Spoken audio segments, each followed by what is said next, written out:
Hello friends, स्वागत है आप सभी का आपके अपने यूट्यूब चैनल थिंकर्स एकेडमी पर। आ गया हूं लेकर के मैं मैथ्स मैजिक का पार्ट 7। आज का सेशन शानदार होने वाला है। आपको ये सेशन पूरा देखना है। इससे पहले भी हमने मैथ्स मैजिक के 6 पार्ट किए हैं, वो सारे सेशन आपको प्लेलिस्ट में मिल जाएंगे। आपको जा करके देखना है।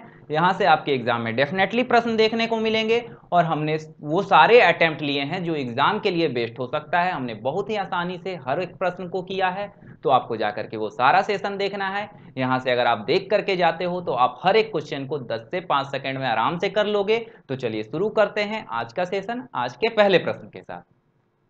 आज का हमारा पहला प्रश्न है कि एक कार 36 किलोमीटर प्रति घंटे की गति से चल रही है, तो 3 मिनट में वह कितने मीटर चलेगी। यानी कि अगर आप पहला लाइन पढ़ रहे हो इस प्रश्न का तो आपको क्या पता चल रहा है। देखिए 36 किलोमीटर प्रति घंटे, यानी कि जो कार है हर घंटे में 36 किलोमीटर चल रही है। यानी कार जो है हर घंटे में, हर आवर में 36 किलोमीटर चल रही है। अगर आप एक आवर को मिनट में देखोगे तो क्या हो जाएगा, 60 मिनट। यानी जो कार है वो 60 मिनट में आपका कितना चल ले रही है, 36 किलोमीटर चल ले रही है।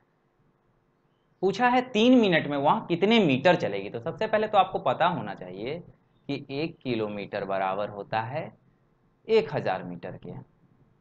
अब आप इस किलोमीटर को मीटर में चेंज करोगे तो क्या कर दोगे, 36 इंटू 1000। अब ये कितने देर में चल रही है, 60 मिनट में चल रही है। आपसे पूछा था कि 3 मिनट में कितने मीटर चलेगी। तो अगर आप 60 को 3 बनाना चाहते हो तो 20 से डिवाइड करना पड़ेगा। तो इसे आप क्या करोगे, 20 से डिवाइड कर लोगे। इसके लिए आपको इधर भी 20 से डिवाइड करना होगा। यहाँ 0 से 0 कट जाएगा और ये कितने बार में जाएगा, 18 बार में जाएगा। यहाँ पर ये 3 बार में जाएगा। यानी कि 3 मिनट में जो कार है वो कितना चल ले रही है, 18 इंटू 100, 1800 मीटर। 3 मिनट में कार कितना चल रही है, 1800 मीटर। तो ये बेस्ट अटेम्प्ट हो सकता है इस प्रश्न का। आप लोगों को कुछ नहीं लिखना है, ज़्यादा कोई फॉर्मूला याद रखने की जरूरत नहीं है। मैं इतना अच्छा बताऊंगा कि आप लोगों को फॉर्मूला याद करने का जरूरत ही नहीं है। देखिए क्या है कि 60 मिनट में कार 36 किलोमीटर चल रही है। 60 मिनट में 36 किलोमीटर चल रही है, तो पूछा था 3 मिनट में कितना चलेगी। किलोमीटर को हमने मीटर में कन्वर्ट कर लिया, ये क्या हो गया, 36,000 मीटर। ये कितना में चल रही थी, 60 मिनट में चल रही थी। पूछा था 3 मिनट में। 60 को अगर आप 20 से डिवाइड कर दोगे तो क्या आ जाएगा, 3 आ जाएगा। इसके लिए आपको दोनों साइड 20 से डिवाइड करना पड़ेगा। तो आपने क्या किया, दोनों साइड 20 से डिवाइड कर दिया, तो 3 मिनट में कितना आ गया, 1800 मीटर। तो मुझे आशा है कि आप लोग समझ रहे होगे। चलिए बढ़ते हैं आज के अगले प्रश्न पर। आज का हमारा अगला प्रश्न है कि ए और बी मिलकर 40 दिनों में एक काम पूरा करते हैं। वे एक साथ काम शुरू करते हैं और 31 दिनों के बाद बी काम छोड़ देता है और पूरा काम 46 दिनों में हो जाता है। तो वह समय ज्ञात कीजिए जिसमें बी अकेले पूरा काम करेगा। देखिए दो लोग हैं ए और बी, अगर वो 40 दिनों तक काम करते हैं तो काम पूरा हो जाता है। यानी ए भी 40 दिन काम करता है और बी भी 40 दिन काम करता है तो काम पूरा हो जाता है। लेकिन वो साथ में काम शुरू कर रहे हैं और 31 दिनों के बाद बी चला जा रहा है। यानी बी को काम करना था 40 दिन, बी ने 31 दिनों तक काम किया, यानी 9 दिन कम काम किया है। कौन, बी। 9 दिन कम काम कौन किया है, बी किया है। और काम अब कब पूरा हो रहा है, 46 दिनों में। यानी ए ने कितने दिनों तक काम किया है, 46 दिनों तक। ए को काम करना था 40 दिन, ए ने काम किया है 46 दिन, यानी कि 6 दिन एक्स्ट्रा काम किया है। कौन, ए। क्यों किया है 6 दिन एक्स्ट्रा काम, क्योंकि बी ने 9 दिन कम काम किया। यानी बी के 9 दिन का काम ए कितने दिनों में करेगा, 6 दिनों में करेगा। बी के 9 दिनों का काम ए कितने दिनों में करेगा, 6 दिनों में। यहां से आपको ए और बी का क्या पता चल जाएगा, इफिशियंसी पता चल जाएगा। तो ए इज टू बी क्या हो जाएगा, 9:6। यहां से आप काट लोगे, क्या आ जाएगा, 3:2। यानी कि ए और बी की इफिशियंसी क्या हो गई, 3/2। अब आप लोगों को पता होना चाहिए कि टोटल वर्क जो होता है क्या होता है, इफिशियंसी इंटू टाइम। ए और बी का क्षमता क्या है, 3 2 5 का, 5 के इफिशियंसी से ये काम 40 दिनों में कर लेते हैं। टोटल वर्क क्या हो जाएगा, 200। पूछा क्या है कि बी इस काम को अकेले कितने दिनों में पूरा करेगा। अब 200 काम है, बी की क्षमता 2 है, कितने दिनों में कर लेगा, बी इज इक्वल टू 200/2, यानी 100 दिनों में पूरा कर लेगा। तो ये हम लोग देखिए कितने आसानी से इस प्रश्न को कर लिए। क्या था, ए और बी 40 दिनों में काम कर लेता था, यानी ए भी 40 दिन काम करता था, बी भी 40 दिन काम करता था, तो काम पूरा हो जाता था। उन्होंने काम साथ में शुरू किया है और 31 दिनों के बाद बी चला गया, यानी बी 9 दिन कम काम किया है, जिसके कारण से ए को 46 दिनों तक काम करना पड़ा। यानी ए काम करता था 40 दिनों में, लेकिन वो 46 दिनों तक काम किया, यानी 6 दिन एक्स्ट्रा काम किया है। क्यों किया है? क्योंकि बी ने 9 दिन कम काम किया है। यहाँ से ए और बी की क्षमता का पता चल जाएगा, टोटल वर्क निकाल लेंगे। पूछा था बी कितने दिनों में करेगा, तो हमने कर दिया क्या, 200/2, 100 दिनों में बी काम कर लेगा। तो मुझे आशा है कि आप लोग समझ रहे होंगे। इसी तरह से मैं आप लोगों को बहुत अच्छे तरीके से बताता रहूंगा, आप लोगों को बना रहना है हमारे साथ, ताकि आप लोग इसी तरह से हर एक प्रश्न को सॉल्व कर सको। चलिए बढ़ते हैं आज के अगले प्रश्न पर। आज का हमारा अगला प्रश्न है x is equal to 4 plus root 15 है, तो एक्स स्क्वायर प्लस 1/x² का मान ज्ञात करें। देखिए आप लोग को दे रखा है x is equal to 4 plus root 15, पूछा गया है एक्स स्क्वायर प्लस 1/x²। देखिए जब भी आप लोगों से एक्स स्क्वायर प्लस 1/x² पूछे, तो आप लोग कोशिश कीजिए कि आप लोगों को x प्लस 1/x या x माइनस 1/x का वैल्यू पता चल जाए। तो अगर आप यहाँ पर देखोगे x प्लस 1/x आप लोगों को चाहिए, इसके लिए आप लोगों के पास x है, आप लोग क्या कीजिएगा, कोशिश कीजिएगा 1/x निकालने का। तो 1/x कैसे निकलेगा, अगर आपके पास x इज इक्वल टू मान लेते हैं ये a है और ये रूट b है, तो आप लोग इसका स्क्वायर करके देखोगे, यानी कि a का स्क्वायर बीच में माइनस b का स्क्वायर यानी रूट b का स्क्वायर इज इक्वल टू, अगर 1 आ रहा है तो 1/x क्या हो जाएगा, डायरेक्ट इसका कॉन्जुगेट हो जाएगा। कॉन्जुगेट मतलब अगर यहाँ प्लस है तो बीच में माइनस हो जाएगा, यानी 4 माइनस रूट 15 हो जाएगा। देखिए 4 का स्क्वायर क्या होता है 16, रूट 15 का स्क्वायर 15, 16 में से 15 जाएगा आपका 1 आ जाएगा, यानी कि आप लोग डायरेक्ट 1/x क्या लिख लोगे, 4 माइनस रूट 15। अब आप लोगों को चाहिए x प्लस 1/x, x का वैल्यू क्या है 4 प्लस रूट 15, 1/x क्या है 4 minus root 15 plus root 15 minus root 15, cut गया 4 4 कितना हो गया 8 हो गया। तो x प्लस 1/x क्या आ गया 8 आ गया। अब आप लोगों को निकालना क्या है एक्स स्क्वायर प्लस 1/x²। देखिए जब भी कभी आप लोगों के पास x प्लस 1/x p होता है, तो एक्स स्क्वायर प्लस 1/x² क्या हो जाता है p² माइनस का 2, यानी कि अगर आप लोगों के पास x प्लस 1/x 8 है, तो एक्स स्क्वायर प्लस 1/x² क्या हो जाएगा 8 का स्क्वायर माइनस 2, यानी कि 8 का स्क्वायर 64 माइनस 2 क्या हो जाएगा 62। तो इस प्रश्न का राइट उत्तर क्या हो जाएगा 62 हो जाएगा। देखिए अब आप लोग इसको डायरेक्ट ऑप्शन से कर सकते थे। आप लोगों को पता है कि अगर आप लोगों के पास x plus 1/x equal to P है, तो एक्स स्क्वायर प्लस 1/x² क्या हो जाता है p² माइनस का 2, यानी जो भी आपका आंसर होगा वो परफेक्ट स्क्वायर से 2 कम होगा। तो आप ऑप्शन में डायरेक्ट देखोगे कौन सा ऑप्शन आपका परफेक्ट स्क्वायर से 2 कम है। तो ये देख रहे हो तो क्या है, ये 8 का स्क्वायर है, तो ये नहीं हो सकता है। ये 8 का स्क्वायर प्लस 2 है, लेकिन 8 का स्क्वायर माइनस 2 होना चाहिए था, नहीं परफेक्ट स्क्वायर से 2 कम होना चाहिए, तो ये नहीं है। ये क्या है परफेक्ट स्क्वायर माइनस 2 है, ये हो सकता है। ये क्या है 10 का स्क्वायर प्लस 2, यानी कि परफेक्ट स्क्वायर प्लस का 2 है, तो ये भी नहीं हो सकता है। तो आपका आंसर क्या हो जाएगा डायरेक्ट ये हो जाएगा। तो आप लोग डायरेक्ट ऑप्शन से देख सकते हो, लेकिन आप लोगों को बेसिक पता होना चाहिए, ताकि अगर दो ऑप्शन सेम हो जाए तो आप लोग बेसिक से बना लोगे। चलिए बढ़ते हैं आज के अगले प्रश्न पर। आज का अगला प्रश्न है कि 12 लीटर नमक और पानी के घोल में 7% क्या है नमक है।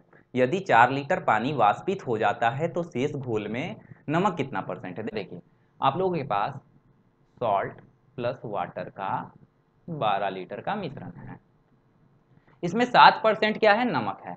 तो अगर आप देख रहे हो तो 12 का 7% क्या हो जाएगा 12 सत्ते के 84, यानी कि क्या हो जाएगा 0.84, ये आपके पास क्या हो जाएगा नमक हो जाएगा। अब बोल रहा है 4 लीटर क्या है पानी वाष्पित हो जाता है, अगर 12 लीटर में से 4 लीटर वाष्पित हो गया तो शेष घोल बचेगा कितना 8 लीटर। पूछा क्या है शेष घोल में नमक कितना परसेंट है, तो नमक जितना पहले था उतना ही अभी होगा।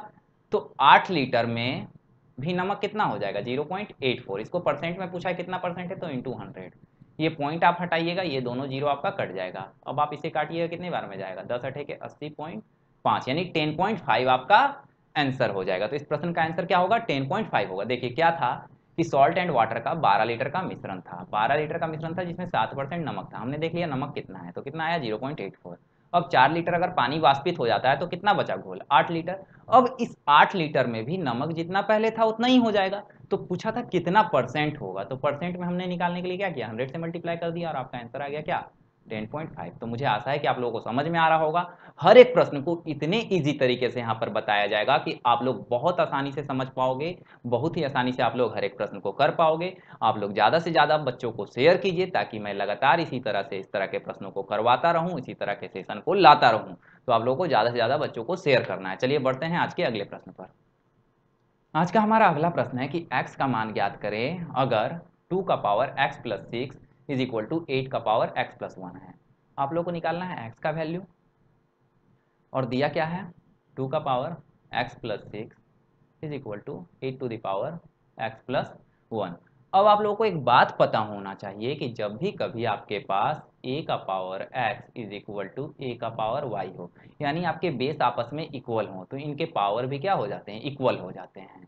ये बात आप लोगों को पता होना चाहिए क्या, कि बेस अगर इक्वल होगा तो इसके पावर भी इक्वल हो जाते हैं, यानी x is equal to Y हो जाएगा। अब आपके पास यहाँ पर बेस में 2 है, यहाँ पर बेस में 8 है। 8 को 2 बनाने के लिए क्या कीजिएगा, 2 का क्यूब होता है 8, तो यहाँ पर आप लोग लिख सकते हैं 2 का क्यूब। तो क्या लिखेंगे इसको, 2 का power x plus 6 is equal to 2 का पावर 3 इंटू एक्स प्लस 1।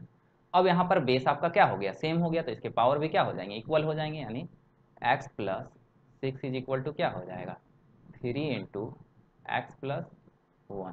ये क्या हो जाएगा, x plus 6 is equal to 3x plus 3। इसे फर्दर सॉल्व करोगे तो क्या होगा, देखिए क्या है, x plus 6 is equal to 3x plus 3।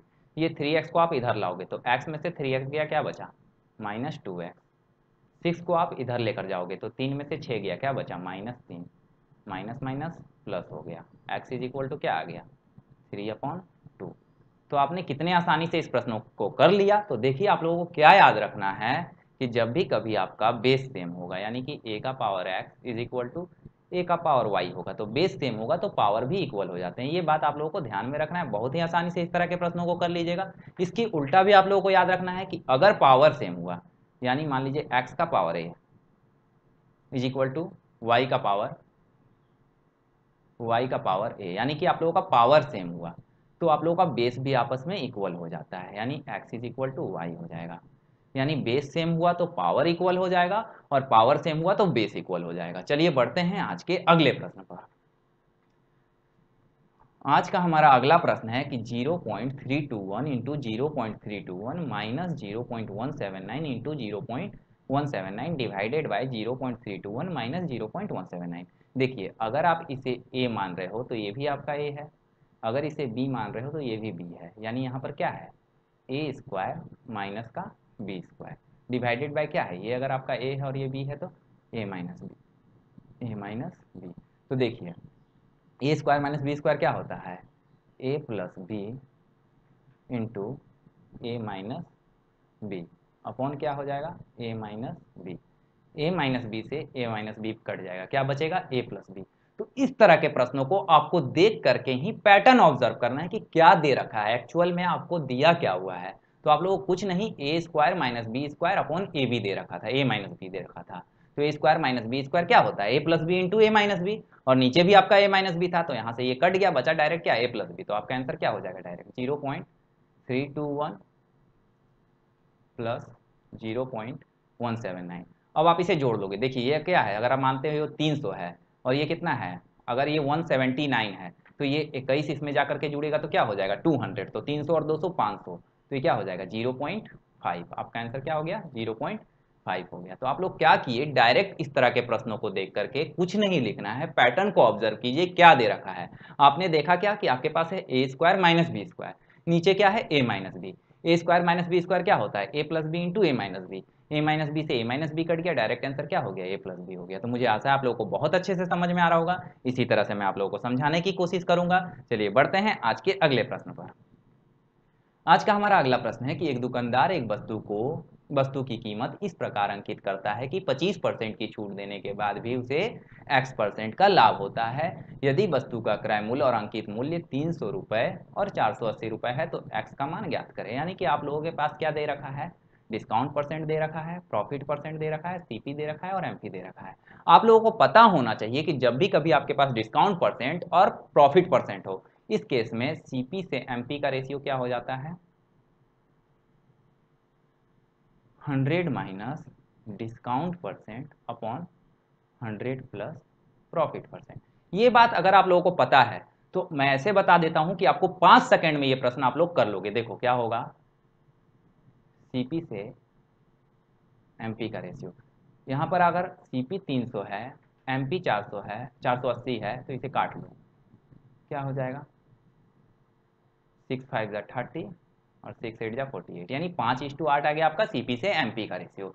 CP क्या होता है? 100 minus discount percent. Discount percent कितना है? 25% का है, यानी 100 में से 25 गया, कितना हो जाएगा? 75%। यानी जो 5 यूनिट है किसके बराबर है? 75% के। और ये 8 यूनिट किसके बराबर है? ये क्या होता है? 100 प्लस प्रॉफिट परसेंट। तो 100 और प्रॉफिट परसेंट क्या है? एक्स परसेंट का। इसी एक्स परसेंट का वैल्यू आप लोगों को निकालना है। अगर आप ये देख रहे हो 5 जो है 75% के बराबर है, तो ये कितना गुना है इसका? 15 गुना है। तो ये भी इसका कितना गुना हो जाएगा? 15 गुना हो जाएगा, यानी कितना हो जाएगा? 120 हो जाएगा।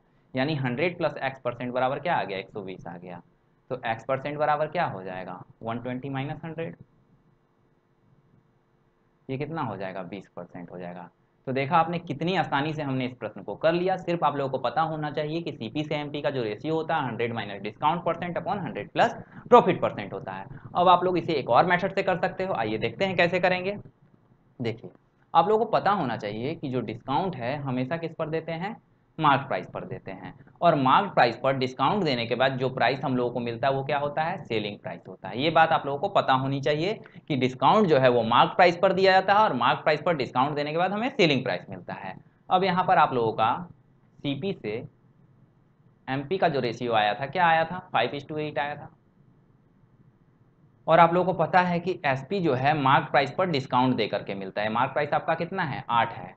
डिस्काउंट कितना दे रहे थे? 25% का। अगर किसी चीज पर आप 25% का डिस्काउंट दे रहे हो तो बेचोगे कितना में? 75% में, यानी 75% में बेचोगे। अगर आप किसी चीज पर 25% का छूट दे रहे हो तो बेचोगे कितना में? 75% में। यानी जो मार्क प्राइस का 75% होगा वो क्या होगा? आपका सेलिंग प्राइस होगा। यानी मार्क प्राइस 8 है और इसका 75% आपका क्या हो जाएगा? सेलिंग प्राइस हो जाएगा। यानी 8 का 75%, यानी 3/4। यहाँ से काट रहे हो आप 2 बार में, ये कितना आ जा रहा है? 6। 5 आपका क्या है? कॉस्ट प्राइस है। 6 आपका क्या है? सेलिंग प्राइस है। यानी cost price is to selling price क्या है? 5:6 है। 5 में किसी चीज को खरीद रहे हो, 6 में किसी चीज को बेच रहे हो, लाभ कितने का हो रहा है? 1 का लाभ हो रहा है। 1 का लाभ हो रहा है किस पे? 5 पे इंटू 100। ये कितना परसेंट हो जाएगा? 20%। तो इस प्रोसेस से भी आप लोग बहुत ही इजीली कर सकते थे। दोनों ही प्रोसेस बहुत अच्छा है। आपको जिस प्रोसेस से करना है वो कीजिए। बस आप लोगों को ध्यान में रखना है कि जो डिस्काउंट है हमेशा मार्क प्राइस पर दिया जाता है और मार्क प्राइस पे डिस्काउंट देने के बाद हमें सेलिंग प्राइस मिलता है। तो मुझे आशा है कि आप लोग बहुत अच्छे से समझ रहे होंगे। जितना मैं अभी तक बताया हूँ आप लोग बहुत अच्छे से समझे होंगे। चलिए बढ़ते हैं आज के अगले प्रश्न पर। आज का हमारा अगला प्रश्न है कि किसी वस्तु ए का क्रय मूल्य 160 रुपये है और वस्तु बी का विक्रय मूल्य 240 रुपये है। यदि ए का विक्रय मूल्य बी के क्रय मूल्य के समान है और ए को बेचने पर 20% का लाभ होता है, तो बी को बेचने पर कितने परसेंट का लाभ होगा? देखिए, आप लोगों के पास दो वस्तु है, ए और बी। ए को बेचने पर आपको 20% का लाभ होता है।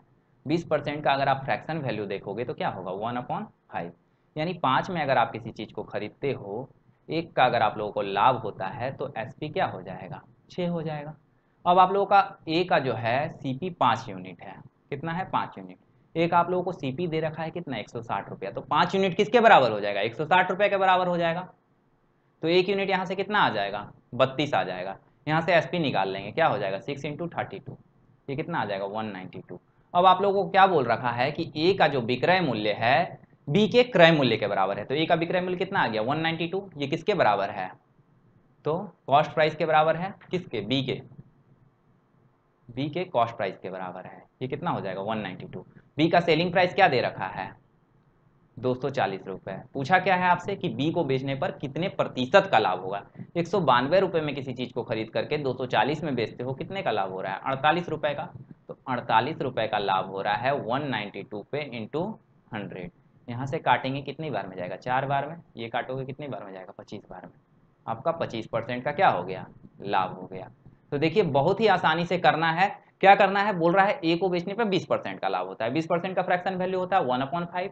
यानी 5 अगर सीपी था, 1 अगर प्रॉफिट था, तो एसपी क्या हो जाएगा? 6।